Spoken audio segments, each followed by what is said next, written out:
All right, the book of Obadiah, the vision of Obadiah, Adonai Yahweh says this concerning Edom. We have heard a report from Yahweh, and an ambassador has been sent among the nations.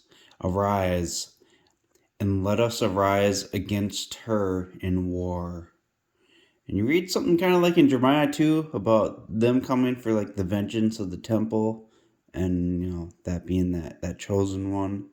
And so that's like the war. This is all set up in that day of Yahweh. Verse 2, see now, the least have I made you among the nations, despised bitterly.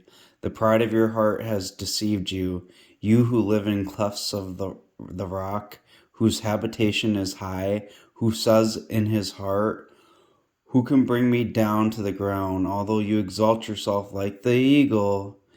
And although you set your nest among the stars, there I will bring you down, declares Yahweh. I think what Jesus said too, wherever the carcass is, the eagle will be assembled.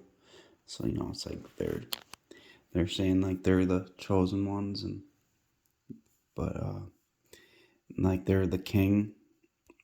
If thieves come to you, if robbers by night, how are you cut off? Think I come like a thief in the night. Would they not have stolen until they had enough? If the grape gatherers came to you, would they not leave grapes? How the things of Esau are ransacked, his hidden things pillaged.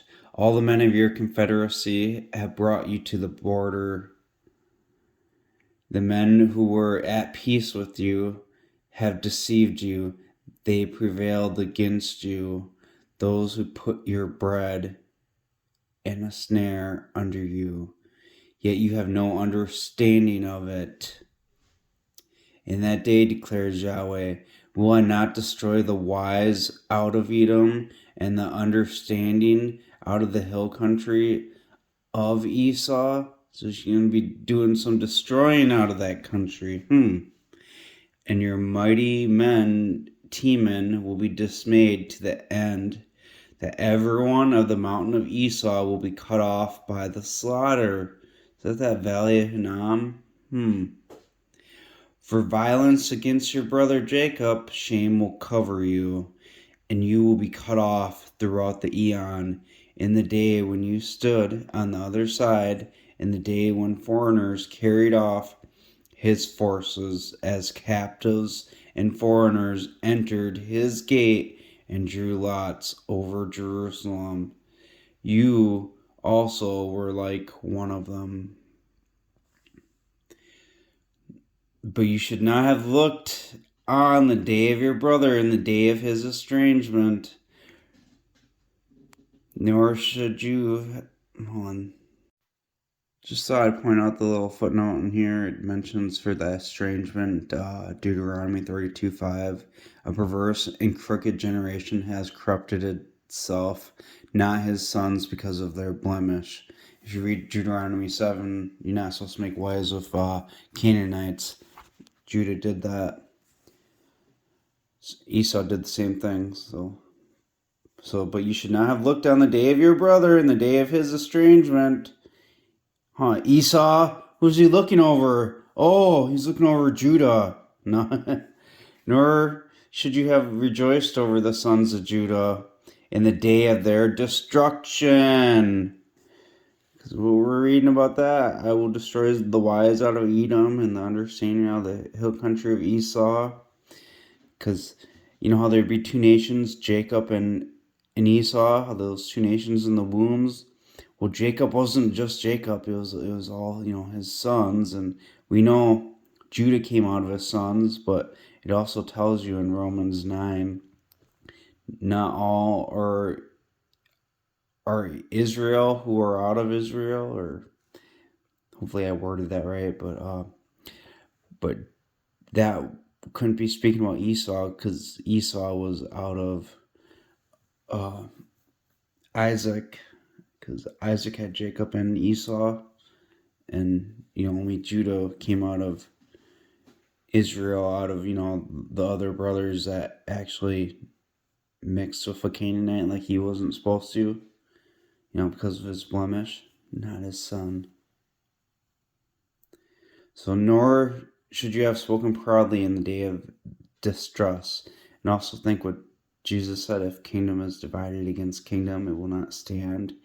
I think maybe he was kind of thinking of this passage too, maybe, in other spots. Like he mentions also in Matthew 23 how your house is left desolate, and it says all over Jeremiah, all over it, how Judah, their house is desolate, but so you should not have gone through the gate of my people in the day of their calamity. Yes, you should not have looked on their affliction in the day of his calamity. Judah's gonna get destroyed. Nor laid hands on their substance in the day of his calamity. Nor should you have stood in the fork of the roads to cut off his fugitives. Because see what happens? Because we're going to come down there, destroy, at the Valley of Hinnom, destroy them down there. And a lot of them, they're going to scatter at that point, like it says in Jeremiah. So when they're scattering, obviously there's, people of Esau spread abroad too. They're not just only in that land. So when people of Judah and stuff are leaving from that land, because they're also in there, they're going to be cut off and be the ones getting handed back over. Because we'll keep reading. Nor should you have handed over his survivors in the day of distress. Because see how it's going to be, house against kingdom or whatever. His house being against his own house. Because Judah is basically now with the house of Esau, because they're lumped in there because they, both mixed with Canaanites. And so when they're scattered, when that calamity comes, his own house is going to be turning them back to the king. For the day of Yahweh is near for all the nations, as you have done, so it will be done to you. Your reward will return on your own head. For as you have drunk on my appointed mountain, so will all the nations drink continually. Yes, they will drink and gulp down and become as if they had never been. But on Mount Zion there will be a delivered remnant. It will be set apart, and the house of Jacob will possess their possessions. Their possessions, that were destroy the wise out of Edom and out of the hill country of Esau. They took the land, and look, Judah was destroyed there, and they're taking their possessions, but their own house of Esau is going to be turning Judahites, not the people of the tribe of Judah back, to the king, because they're going to come and bow down to him, as you read like in other passages, like in Revelation and Isaiah. But on Mount Zion there will be a delivered remnant. Okay, so in the house of Jacob will possess their possessions. And the house of Jacob will be a fire, and the house of Joseph a flame, and the house of Esau will be straw, and they will burn them and consume them. And there will not be any remaining from the house of Esau, for Yahweh has spoken. So Esau being a straw, that's them, being destroyed, like, Judah in the day of their destruction, they're part of the house of Esau.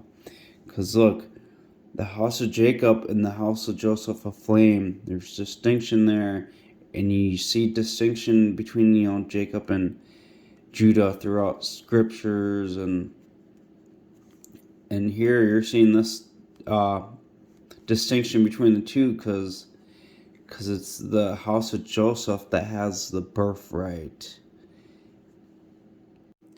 Isaiah 10:17. So See how that word there, the Or of Israel, the light of Israel, the Kodesh, is the holy one or set apart one.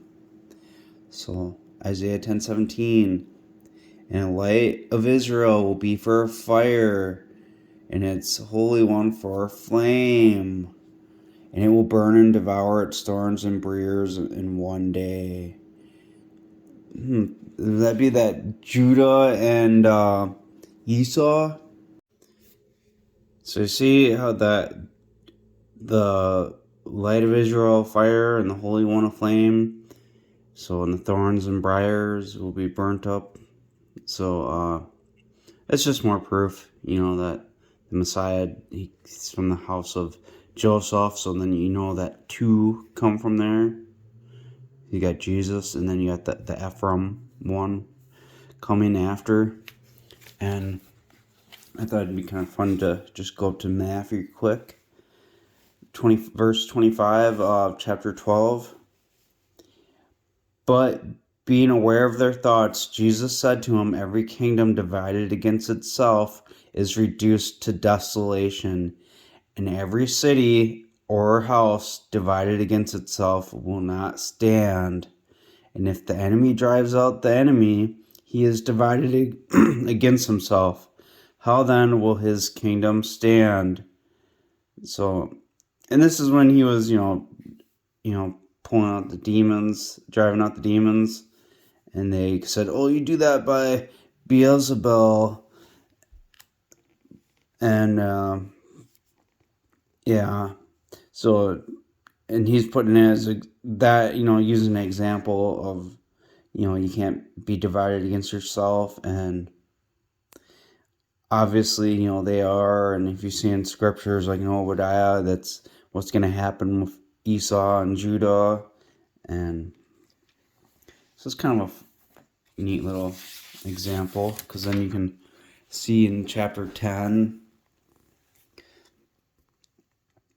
let's see, where he's speaking to his disciples and telling them to go out. But you get to verse 23. But when they persecute you in this city, flee into the next, for truly I say to you, you will certainly not have finished going around the cities of Israel until the Son of Man comes.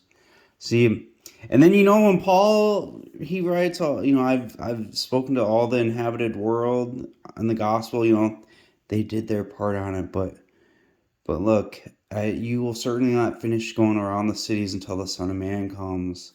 And that's at a later date, because you see in Matthew 24, tell us what will be the sign of your coming, the end of the age, of the eon, and it speaks to that Son of Man coming, where the eagle will be assembled and all that. And it says, with a view towards a testimony, because this testimony, it's not finished until like their part's finished, but it's not finished until it's finished, really. Because here we are in Matthew 24. And so it will be the sign of your magisterial presence in the completion of the eon. And so he's answering everything in relation to the end of the age. And this verse 14, in this gospel, the kingdom will be proclaimed in all the inhabited world with a view to a testimony into all the nations, and then the end will come. So when you see the abomination of desolation, so I've showed this in other videos where the eagle will be assembled. So, and that's gonna be that Son of Man. And obviously Jesus is the Son of Man too. It's like in Hosea chapter 12, I believe it's verse 10. If not, it's in chapter 12 of Hosea, but it speaks of how the prophets speak in parables. Jesus spoke in parables too. So, because when you can read Son of Man, like there's times where it's like really obvious that, well, duh, he's speaking about himself. But there's other times he's speaking about both him and Ephraim. A pupil is not above the teacher, nor a servant above his master. It is sufficient for the disciple that he becomes like his teacher, and the servant like his Lord. If they have called the master of the house, Beelzebub, how much more those of his household? You should not therefore fear them. So they're gonna hate you too, especially like you telling like this message about Judah not like Jesus is in the house of Judah, he's the house of Joseph, and you're going against everyone in the church buildings when you say that, because there's like no one in a church building that would tell you Jesus is the house of Joseph. They would all say he's Judah, the Lion of the tribe of Judah. It's ingrained in them so deeply, they'll get angry with you and hate you. But your glory should be what the Father thinks of you, not men, cowards, those who are scared to say this message. For nothing is concealed which will not be revealed, nor hidden which will not be made known. What I tell you in the darkness, speak in the daylight, and what you hear in your ear, proclaim across the housetops. And have no fear from those condemning death to death the body, but not being able to condemn to death the soul, but rather be put into fear of the one being able to destroy both soul and body in the valley of Hinnom. That's that Son of Man. That's that one that says, that voice of Yahweh who says to my Lord, sit at my right hand until I make your enemies a footstool for your feet. And I mentioned how the rod of his strength will come out of Zion. So it's coming out of Jacob, one to be born, who's gonna come down and do that destruction. The one from Revelation 19. If you're kind of like got a little confused from what I'm speaking here, just watch the other previous videos before you get to here. Then it would, make sense if you consider all the information. So that fear him who can just condemn the body to death, or the soul to death in the valley of Hinnom. We're going to go to Isaiah 13, verse 2. Raise a banner on a high mountain, raise the voice to them, wave the hand so that they can go into the gates of the nobles. I have commanded my set-apart people, and I called my mighty people for my anger. Those who rejoice in my majesty, the noise of a throng in the mountains like that of a vast people, a tumultuous noise, the kingdoms of nations gathered together. Yahweh Sabaoth musters the army for battle. Kind of how Obadiah even begins speaking about that battle coming. This is all that same stuff that day. They speak about it throughout all the Old Testament. They come from a far country, from the ends of the heavens, because when they're gathered. And the instruments of his indignation to destroy the whole land. Howl, for the day of Yahweh is near, like a shattering from Shaddai it will come. So all hands will be faint. Every mortal's heart will melt. They will be afraid. Sharp pains and sorrows will take a hold of them. They will be in pain like a woman in childbirth. That house of Esau and Judah. They will be amazed at each other. Their faces like flaming faces. Watch now, the day of Yahweh is coming, stir in fury and fierce anger to lay the land desolate, and he will destroy its sinners out of it. For the stars of heavens and its constellations will not give their light. The sun will be darkened in its going out, and the moon will not cause her light to shine. Because there's going to be a lamb in there who's going to be killed, and he's going to be resurrected later. I mean, we read about it. If you continued reading through here, like, where is it? Like chapter 16 talks about having a heifer, like a heifer 3 years old. Oh, chapter 16, send the tribute lamb, and it's all stuff that deals with this. Because look, make your shadow like the night in the midst of a noonday. Oh, like the sun going down at noon. There's a tribute lamb. It's all dealing with it. There's going to be another Messiah. He's going to be killed. Nobody's looking for them. The prophetic oracle concerning the valley of vision. That's that valley of Hinnom. Fear him who can destroy the soul in the valley of Hinnom. Just read through this on your own. I'll kind of just skim through it, but look, for the day of turmoil and trampling down and tumult by Adonai Yahweh Sabaoth in the valley of vision. And you read about the valley of Hinnom throughout all the scriptures. This valley of vision, it's the same thing. Breaking down walls and crying to the mountains. And they're going to be killed. And he dismantled the covering of Judah. And you looked on the day to the armor of the house of the forest. Look at that. You have numbered the houses of Jerusalem. You have broken down the houses to fortify the wall. Surely this iniquity will not be purged from you until you die, declares Adonai Yahweh. He's going to be removing that covering of Judah. 25:7 of Isaiah, and he will swallow up in this mountain the face of the covering thrown over all peoples and the veil that is spread over all nations. Swallowing up death and victory, but he's going to destroy Judah. That's at that valley of Hinnom. That's the valley of the vision. Same thing spoken of chapter 34 here. Where their killed will be thrown down, their stink will come up out of their carcasses, and the mountains will be melted with their blood. The hosts of heavens will be dissolved. So, as you'll see, it will come down on Edom and on the people of my curse for judgment. Judah's cursed for judgment. A terrible slaughter in the land of Edom. The wild bull oxen will come down with them, and bullocks with bulls, and their land will be drunk with blood.